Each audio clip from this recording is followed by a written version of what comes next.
A Amnistia Internacional pede ao governo moçambicano uma investigação independente e imparcial a suspeitas de violações dos direitos humanos, como tortura, alegadamente cometidas por membros das Forças de Defesa e Segurança na província de Cabo Delgado. A organização teve acesso a imagens de tentativas de decapitação e de execuções extrajudiciárias de supostos membros da organização terrorista que está a lançar os ataques na região desde outubro de 2017. É meu convidado Pedro Neto, é diretor executivo da Amnistia Internacional em Portugal. Bem-vindo de novo ao programa, Pedro. Mas antes de o escutarmos, vamos conhecer a reação das Forças Armadas moçambicanas a estas acusações que dizem tratar-se de manipulação dos terroristas. Um dia depois de a Amnistia Internacional ter defendido uma investigação independente às suspeitas de prática de tortura e outras violações de direitos humanos cometidas pelas Forças de Defesa e Segurança moçambicanas em Cabo Delgado, no norte de Moçambique, o Ministério da Defesa deste país desdramatiza. As torturas, as tentativas de decapitação e outros maus-tratos referidos no comunicado como praticados por elementos que envergam o uniforme do Exército e da Unidade de Intervenção Rápida não devem ser vistos como uma certeza definitiva, tendo em consideração que uma das táticas usadas pelos terroristas nas suas macabras incursões contra a população é fazerem-se passar por elementos das Forças de Defesa e Segurança numa tentativa velada de confundir a opinião pública nacional e internacional. No entanto, compromete-se a garantir e respeitar os direitos humanos. As Forças de Defesa e Segurança, através do seu comando hierárquico, reiteram que não pactuam com quaisquer formas de tortura, tentativas de decapitação, maus-tratos ou atos ilegais que se consubstanciam na violação dos direitos humanos. Neste sentido, exortam a todas as forças vivas da sociedade para denunciarem todos e quaisquer fatos desta natureza para merecerem o devido tratamento. O exército moçambicano estranha a posição da Amnistia Internacional, tendo em conta o seu silêncio em diversos fatos de violação dos direitos humanos em Cabo Delgado. O seu silêncio em relação à barbárie que desde 2017 assola a província de Cabo Delgado ocasionou estranheza às Forças de Defesa e Segurança e ao povo moçambicano o fato de não ter se pronunciado, por exemplo, sobre o massacre de Chitás, onde foram assassinados mais de 50 jovens que se recusaram a juntar-se aos terroristas. As Forças de Defesa e Segurança moçambicanas apelam à denúncia de quaisquer atos de violação dos direitos humanos em Cabo Delgado para o devido tratamento.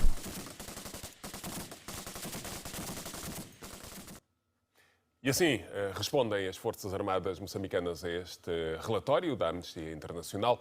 Pedro Neto é o diretor executivo da Amnistia em Portugal.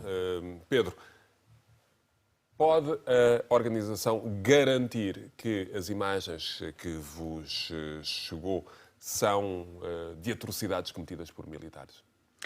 A organização pode garantir o que referiu antes e continua a referir. As imagens, os vídeos, as fotografias são fidedignos, foram analisados pelo nosso Crisis Lab, que é um gabinete que temos só para fazer este trabalho de verificação, de validação de imagens e vídeos, sejam fotografias ou vídeos, imagens que sendo fotografias ou vídeos, aliás, e verificamos a validade.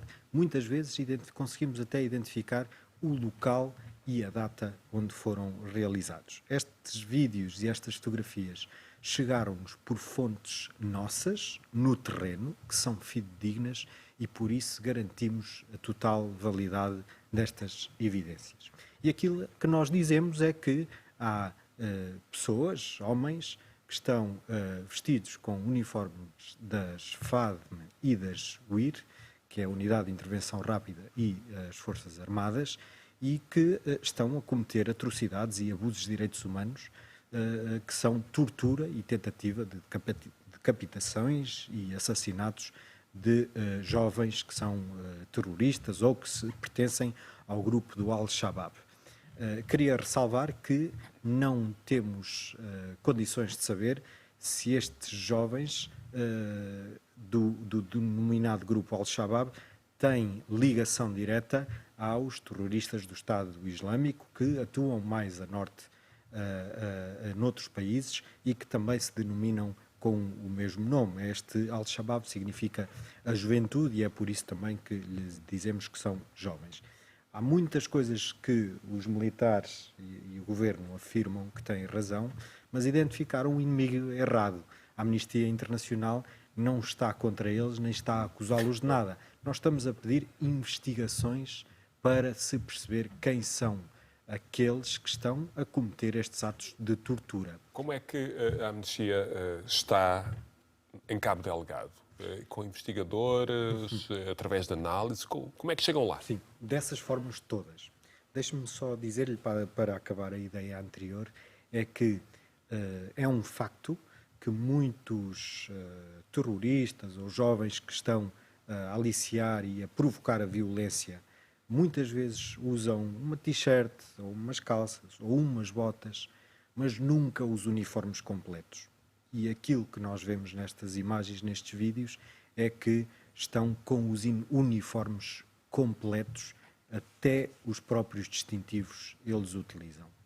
E, portanto, isto também denota que há aqui pouco rigor e pouco controlo por parte dos militares na gestão dos seus materiais que permitem, neste caso acusando-os desta propaganda, porque dá a impressão que estão a utilizar também essa mesma propaganda, os militares, de um discurso divisivo e para confundir, permitem que o inimigo utilize aquilo que são os seus uniformes. Então, nós estamos no terreno de diversas formas e algumas até bem sofridas.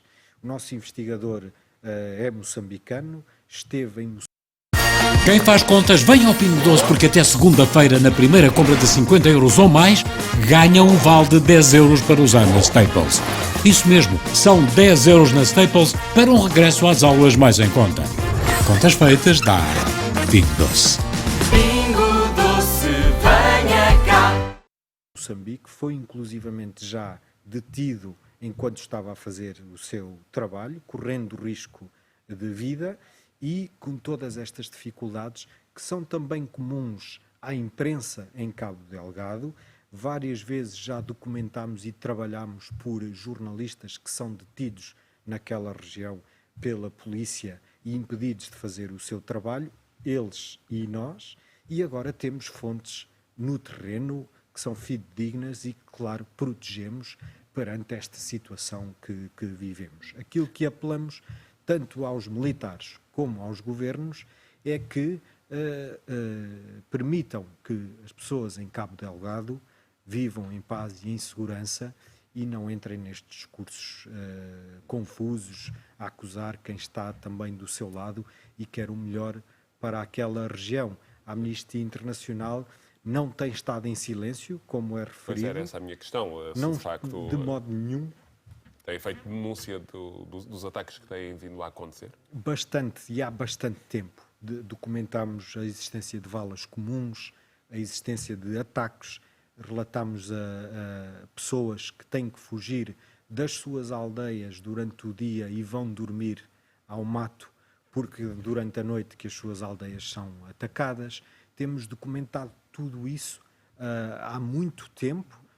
Fomos das primeiras instituições a fazê-lo, ainda antes da comunidade internacional ter sequer conhecimento ou do governo até admitir esses problemas. Que impacto é que este comunicado está a ter na região, por exemplo? Bom, o comunicado teve resposta dos militares, aquilo não foi a resposta que nós desejávamos, é uma resposta que se vira contra nós.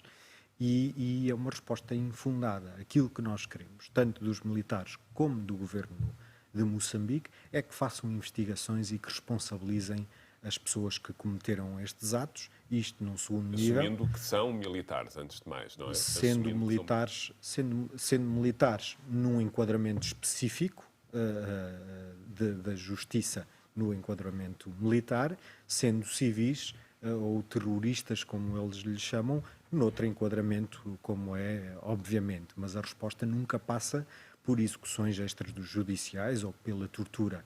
A justiça não é isso. Isto é vingança.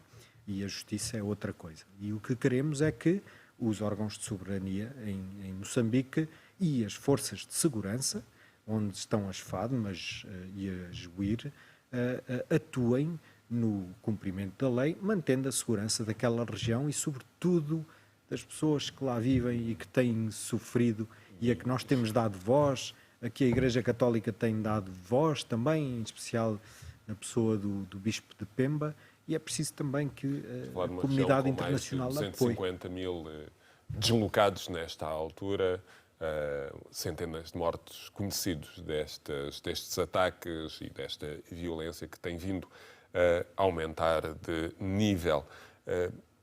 Da parte dos vossos parceiros no terreno, também recebem informação? Nós vamos recebendo informação. Sempre que é possível, deslocamos-nos ao terreno nós próprios, os nossos investigadores. Em Moçambique não há uma secção ou um escritório nacional, não é possível, e estamos ali Então, bem perto, em Joanesburgo. Por isso é que eu perguntava, Portanto, não é mais complicado a distância relativamente a estes factos? É mais complicado. De os apurar e de ter a certeza sobre eles? Claro, é mais complicado. Até porque já algumas vezes em que estivemos no terreno, os nossos próprios investigadores, e como disse há pouco, foram detidos, presos e em sofrimento para si e para as suas famílias, sem saber dos nossos colegas. Esta situação, claro, que dificulta, mas nós, infelizmente, não temos fundos ilimitados que possamos ter várias equipas de investigação em todos os países do mundo e, portanto, trabalhamos em rede com outras pessoas que trabalham connosco, com outras ONGs, com outros parceiros, e estamos em contacto permanente com estas pessoas e, apesar destas dificuldades, vamos fazendo o nosso trabalho e apelando às autoridades que façam também o deles. O governo moçambicano subscreve a Declaração Universal dos Direitos Humanos, os pactos internacionais, a Convenção contra a Tortura. Portanto, o governo tem obrigações. E em vez de acusar organizações da sociedade civil ou de sacudir a responsabilidade, ele tem obrigações para fazer cumprir a lei e os direitos humanos. É uma obrigação positiva e é esse o apelo que fizemos antes e que continuamos a fazer, mesmo depois desta resposta dos militares, que a nós não deixa muito a desejar. Pedro Neto, muito obrigado por ter vindo ao Causa e Efeito. Muito obrigado, eu.